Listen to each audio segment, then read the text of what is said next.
hi to Auto Club readers from Chris Bangle. Hi, here in Geneva. So, Chris, thank you for joining us. I would like to ask you your personal impressions of Geneva Motor Show in terms of car design. What did you find interesting? What you didn't like? What are new trends? It's not an overwhelming show for car design. It's actually not one of the better ones for car design. There have been others in the past, much more interesting. There's kind of four things you look for in a car show. You look at the concept cars, the cars, those are the major things. But you also look at stands, see how they do the stands. You look at the girls, so you got four things. Of the four things, the girls are still good. They're worth it. The stands are interesting, some really interesting things on the stands. The cars, production cars, pretty mediocre crop. But unfortunately, Geneva was always known for concept cars. And this time, there really isn't the crop of concept cars that you go, wow. It's just not there. And because of that, no real sense of trends emerge that you can say, okay, from the concept cars, we can see where real cars are going to go. The concept cars are regurgitating the same formulas. You look at some of them and say, what's new? I've seen this all before. They just did it with this brand. The same is true with the real cars. I mean, if you go around to the cars and just look at tiny little parts, you see a part from almost every other car maker on some car. And the holistic sense of this is a new statement just isn't there. I mean, look at that Mercedes, the A-Class. I mean, really.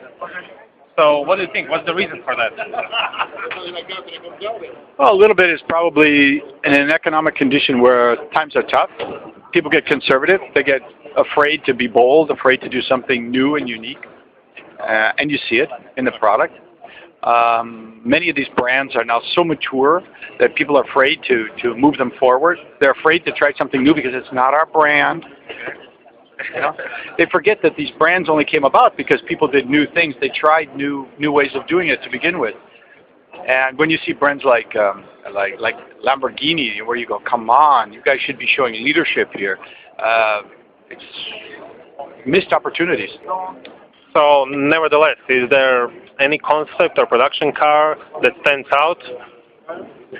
Well, I mean, from the concept cars, the Infinity car is very nicely done, very correct, super well executed.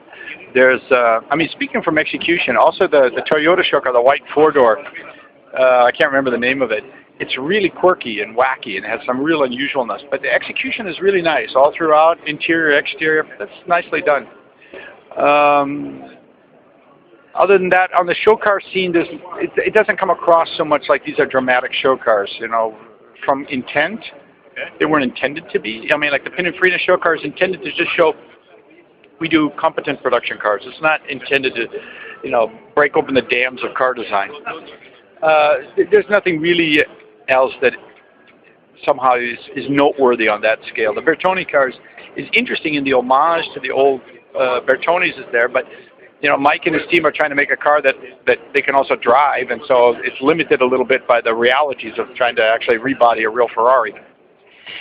And the production cars, I mean, it's nice to see Ford doing a van with no B-pillar. It'll be interesting to see if that's a better solution for people because sliding doors doesn't always work for some people. It's a little bit slow.